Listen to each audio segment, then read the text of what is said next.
Welcome. You're listening to the Financial Survival Network. It's Kerry, Lutz, and the Black Swans have arrived. Nobody expected the direction they were coming from. Who would have thought that the next crash would originate in the energy patch? Well, and commodities for that matter. One person did, and that is Danielle Park, who is with us now of jugglingdynamite.com. Danielle, so you're the wise one. I am the most humble, wise guy you'll ever meet, Kerry. I tell you, I wish it was brain science, but really it is simply very just a study of where valuations and capital flows have been the most excessive in the past few years, where risk taking was the least properly priced, and the high yield debt sector has been in full crazy mode the past couple of years in particular. Certainly corporate debt has been massively overvalued and yields have been ridiculously low as a result of that. And the energy patch has really led the whole renaissance belief phase in North America. So if you think about it, North America has been the star turn at the ball the past few years of the so-called recovery in the world. You know, as every other country flatlined or stumbled in and out of recession, North America has had some 2% growth, let's say. But if you look at the bulk of where that's come from, Kerry, as you well know, it's come from the energy patch in particular. So it's come from some IPO business and spinoffs, a mini tech bubble in California, and the rest of it has come from Texas, the Bakken, Calgary in Canada, Alberta, and Newfoundland and Labrador, where the energy patch received an enormous influx of capital. So a lot of that money was basically just sort of speculative, cheap money thrown at anything at all on the hope that it would be the growth story. And what happens with all good stories, they start out with some actual validity, but then they get priced for perfection or in a permanent upcycle. They get priced for the expectation of never-ending price increases.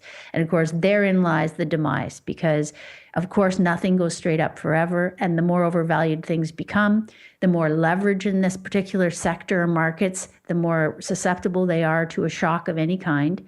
And here you've had a shock to the downside, which is just a shock nonetheless, right? People think of an energy shock as a spike in price, but actually in deflationary conditions, it's the dropping in prices which proves to be the great shock. And so that's why I'm not surprised to see these particular elements at work right now. And, every boom winds up in a bust, right? Is there ever one that hasn't? That's what I want to know. And, I think it's natural, it's human nature for, just over exuberance and, the tree's going to grow to the sky. But then you add in the toxic mixture of artificially low interest rates, QE, whatever you want to add to the brew. All of the above, right? Right. Yeah. And horribly misguiding policies. So the PhDs of the world, assuring everyone that they can in fact control prices and force demand into an economy that is clearly, in a deflationary trend. So clearly mean reversion taking place, excess supply everywhere in the world. I think the thing that people, I've mentioned this before, but the very simplistic thing that people missed is that the US dollar was in a falling trend and collapsed for, all the way into the bottom in 2000 and basically the final low was in 2011. And at that point, it's been in a recovery. And once it's in, so the reason that commodities and risk assets were outperforming with the US dollar carry trade from 09 to 11 was because everyone and their dog assumed the US dollar would only continue to fall. So they went and borrowed lots of US dollars,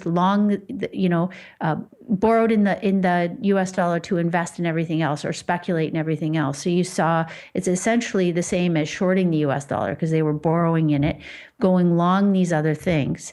And as long as those other things were appreciating in value, they thought they were geniuses, right? But what happened was the US dollar, just as everyone had declared it dead, began to revive. And once it revived, it sucked the capital, and it has been and continues to suck capital back out of all those other places. So emerging markets have been tanking. High yield debt's been tanking. The yield spread on high yield debt in the energy patch, Kerry, has spiked the highest, more than 10% in the past just month, basically. So this gap that's widening is bringing the reality that there is great price and great risk in these markets back to the fore. And that's what everyone had mispriced. So as the US dollar continues to appreciate, it is this, the seesaw. So as it increases, everything else falls. And as that happens, people want to sell those assets and pay back the US dollar loans they've taken out. And you're seeing something like a $9 trillion carry trade reverting here. This is the guesstimate is that about $9 trillion was borrowed in US funds for the purposes of speculating in all these other markets. So as the US dollar strengthens, everything else has been falling. And oil's been catching all the press, Kerry, but actually, it's the entire commodities complex. Like, coffee's off 61% from the peak, sugar 86%, iron ore 59%, cotton 70%. And all of these things have the very similar story, which is from 09 to 11, as everyone went on the speculation that central banks would have their way and create inflation out of thin air, they started to hoard commodities again. So they backpiled inventories both at investment banks that were manipulating the hell out of everything, as well as Chinese farmers in silos and barns of cotton and all sorts of stuff, and all this impression that prices would rebound and continue. But now what's happened, as the US dollar strengthened, everything's been weakening. People are losing money, and they try and hold back their inventory and their stockpiles as long as possible until finally they all capitulate and they just start liquidation mode. And I think that's what we're seeing right now is liquidation. And because we still have weak demand, and in fact falling demand in the world, we're in the contraction part of the cycle again. That means that you're not likely to get a bid on some of this stuff till prices have fallen considerably further, I think. Hey, and all those dollars coming back to the U.S., they get paid back, and then they get taken out of the money supply, right? Money gets destroyed effectively, because we learn in economics that that the way that the money supply contracts effectively is when loans get paid off, right? So Right. if those loans don't get rolled over, that is catastrophic for the U.S. money supply, and we truly will have a deflationary kickback, if you will.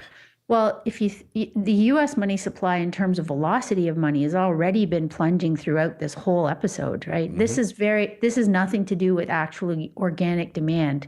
And I think that's the other disservice that central policies have done to people who are taking their clues from price discovery the past few years. They misunderstood. When they saw the resurgence in some of these commodity prices, they thought that was demand in the world reviving. They thought that China was building a bridge through a soft patch to a robust growth recovery.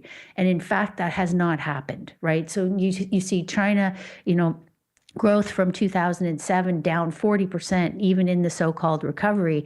And, that's the official numbers. So as they've taken all this collateral for, the shadow banking system, it's really just a pyramid scheme that's been built on all these speculative behaviors and misunderstanding of what was driving these prices higher. People didn't comprehend that it was just speculative flows. I remember being on a panel with a sort of a aged, billionaire a couple of years ago who was, wowing the crowd with his advice, and he totally misunderstood what was going on in the world. He didn't understand that there was hot flows and took issue with my comment, saying, well, come on, these are investment flows coming into developing markets in Asia. And it's like, no, those are actually just quick bucks, borrowed for a trade, expecting to, make a few bucks, hopefully before the whole thing comes crashing down again. But when you looked at demand and you looked at inventory and supply, you knew that there was no actual strength in the prices that were bid at that particular moment, that it had to be just a trade and that it would mean revert again. So this is a disaster for China then. Well, actually, it's kind of complex. So for financial markets, I think it's universally negative because these have been the beneficiaries of whatever capital flows and borrowing have gone into financial markets, have not gone into the real economy. As you and I were speaking earlier, the U.S. consumer continues to delever very painfully slow, but it takes a while. From a debt to disposable income above 130% at the peak of '06, they're now down to about 100%.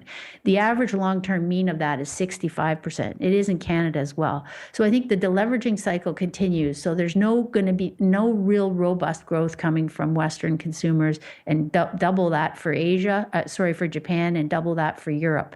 And that means that developing China, as an example, is on its own really in terms of what demand it can pay for within its own economy. And even though they have a large population, that population has been spending less and trying to save more as growth has slowed in their country. So the primary beneficiary of the policies that have taken place have been financial markets. I think this is all very negative for financial markets in the sense that they have to come back down in price. In terms of the real economy, I think it's largely indifferent. Like, for example, the real economy has not rebounded with the financial markets the past few years. So their deflation now is not likely to have, much more catastrophic impact. However, there's likely to be job losses in the hot sectors, as we said, and that won't be good for the employment numbers. It won't be good for government taxation, who has, come a great deal from the energy sector over the past few years. So there's definitely going to be less cash flowing around, although most of that has been wasted and speculated the past few years. So again, it's more a story about harm coming to financial players and assets than it is to the real economy, which, as I say, has already been suffering. Yeah. So, but it didn't help the real economy, this boom in asset prices. But I think it's going to hurt the real economy when it goes away, because it didn't help it, but it did give it a little bit of support, and maybe it didn't get as bad as it could have gotten, the real economy, especially in the coasts, in New York, in Texas, in California. Yeah, and lower energy costs are going to be helpful for Joe and Jane consumer, that's for sure. But I just think that overall, again, they're going to pay down their debt a bit faster, I think, is what they're going to do with the extra cash flow. I don't see them running out in a big new consumer spending splurge, just because they already have too much stuff and too little employment and wage gain. So I don't think borrowing more is going to be, the gift that keeps giving this time, as it was, for example, in the '05 to '08 cycle. So I think I think places like the Eurozone, this could be a test for, I think Mr. Draghi is likely to step down. I think because he is not a wizard, and he is quickly being revealed to be not a wizard. The forces of deflation are stronger than any central bank's aspiration. Although they want to create inflation, they are not capable of doing it just on monetary policy alone in this environment, with the debt and demographics weighing against any inflationary bias. And so I think that the leaders are in the throes of being revealed as ineffective. Yeah. And that means you're going to have a breakup and possibly a shuffling around of many of the powers that be in the world right now, and certainly of central banks. So it'll be very interesting to see what happens, in Europe next, because they already were, sinking back into recession and had less growth than North America. And all these deflationary winds from falling commodity prices just make that deflation that deeper. Hey, so here's a question for you, personal finance question. And it's interesting that you say that people are paying down their debt, because more than ever before, certainly people with jobs and with homes, and they're not taking on credit card debt. I know this anecdotally, and the numbers appear to reflect that as well, for sure. I can't tell you the number of people in my peer group who's just paying off their mortgages, and they're doing it in not the best way either. There are some really good techniques out there to pay off mortgages that I've learned about that I wish I had known about 30 years ago, but what can you do wasn't that smart then, as I am now. Don't have a mortgage. But That's really smart, in my opinion.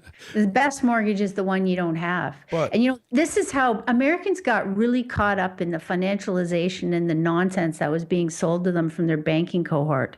And I think it's a wonderful thing if they're finally breaking with that brainwashing and saying the best kind of mortgage is none, not an architecturally, complex, designed by 7 bankers and packaged with a ribbon. None. That's the ultimate state of independence, and as much stability as a human life can have is to have a roof over your head that's paid for. hey, Frankly, well, but here's the thing, though. So the rest of the world is levering down. Is there a contrarian play in levering up, or is it just a stupid idea? levering up today. Yeah.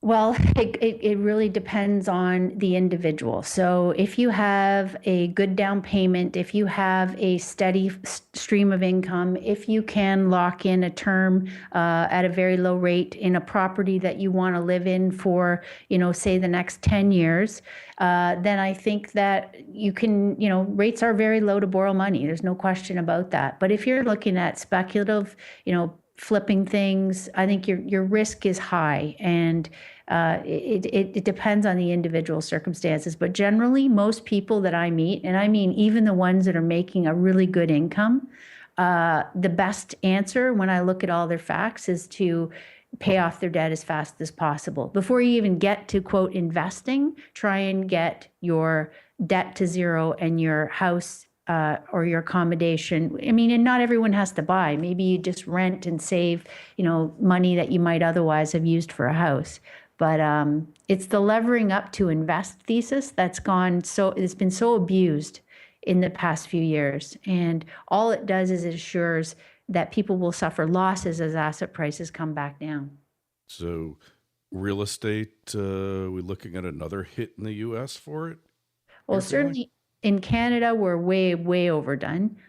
So I think downside is the most likely course over the next few years in Canadian real estate. And in certain pockets of the U.S., I would say so as well. I know California and I know Vegas and, more like the Arizona, Phoenix area rather than Vegas so much. But I do think you've had an artificial rebound there as well. Again, cheap money flow, central bank policies running amok, speculation going wild.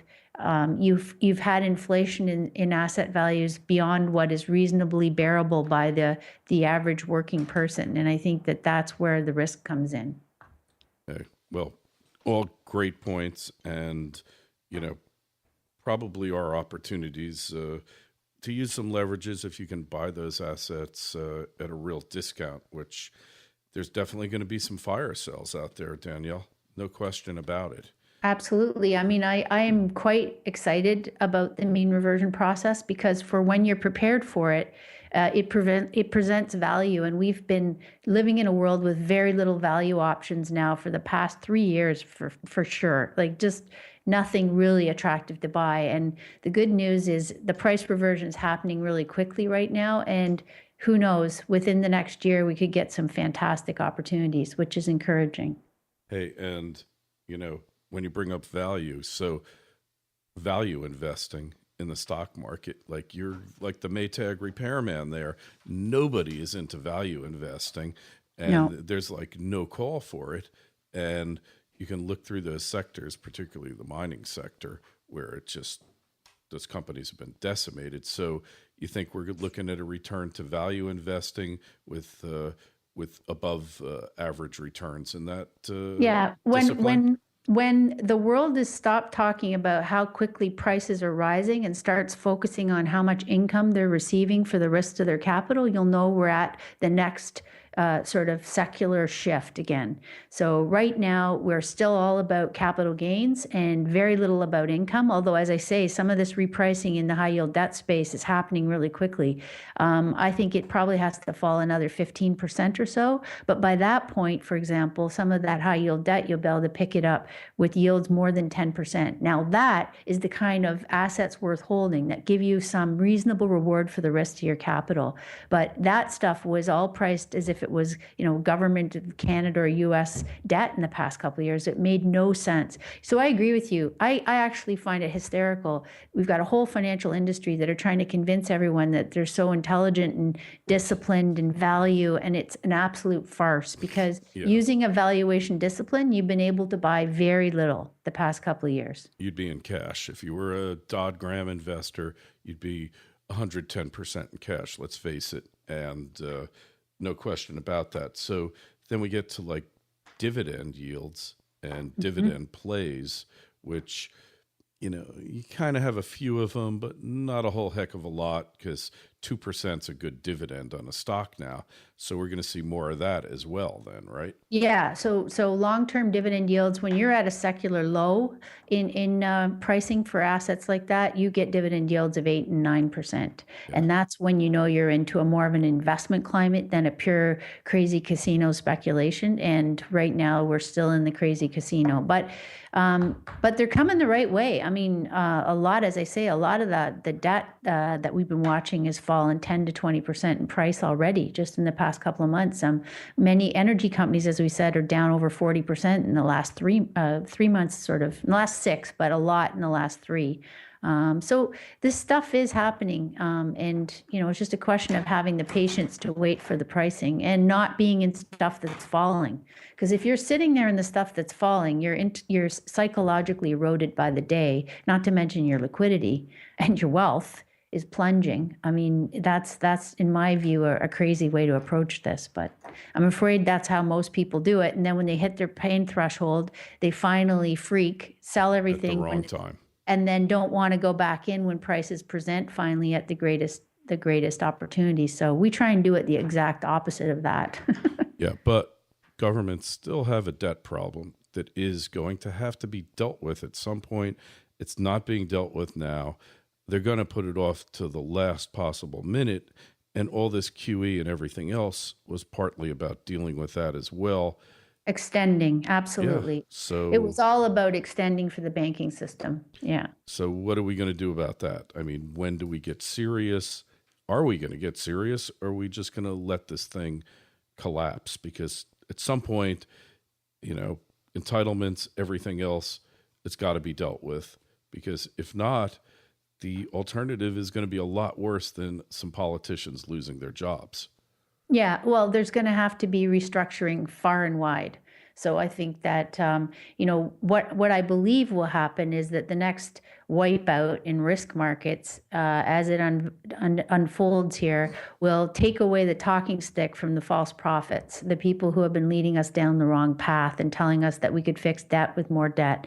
And once that talking stick is taken back, then it'll be back to mathematical-based solutions. And I'm afraid that will mean cutting benefits and cutting promises and reneging on lots of the stuff that has been said that can't be paid, but that'll get into at least a more pragmatic approach for the future from there. And in fact, in the Cromnibus, however you say it, act that was just passed, there is a stealthy provision dealing with public pensions, rolling them back that nobody talked about, that is going to have devastating impacts on the tens of millions of pension recipients, public pension recipients across the nation.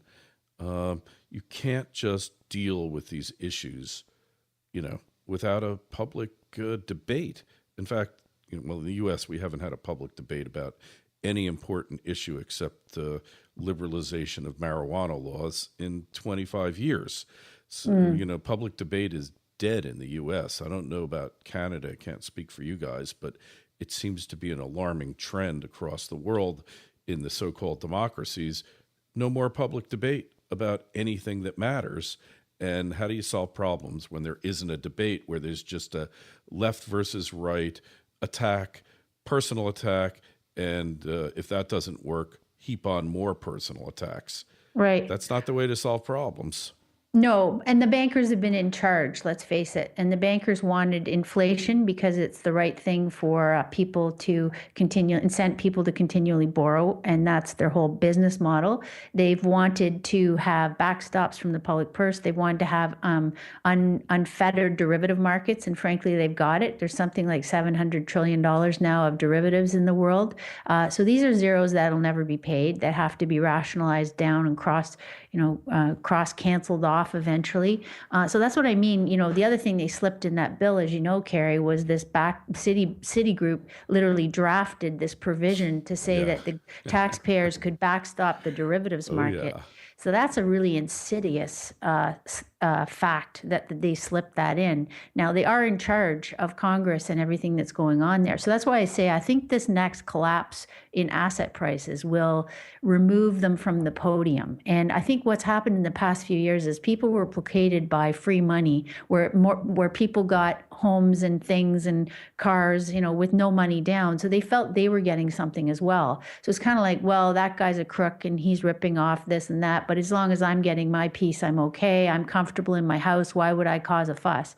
I think once they realize that this has been a complete shell game and that the asset values and the promises, the pensions are not there, then you're going to get this a period where people probably wake up and get a little bit more conscious and involved, because once they realize they don't have the things they've been promised, I think that's when you get probably more response. It's unfortunate that it has to go to such panic extreme phases to get people's attention, but that seems to be the way it is. Well, if that's what it takes to get an honest debate in the world, because these aren't just American or Canadian issues, public pensions are tapped in the Western world, and it's you see Greece and you see Spain and you see Portugal, and you see what's going to happen when they cut back, which they're inevitably going to have to. So if you don't have a public consensus, you're going to have chaos. It's going to be unpleasant no matter how it's addressed, but you can't do it through the back door like they just did and expect a pleasant, a happy outcome. Anyway, Danielle, got to go.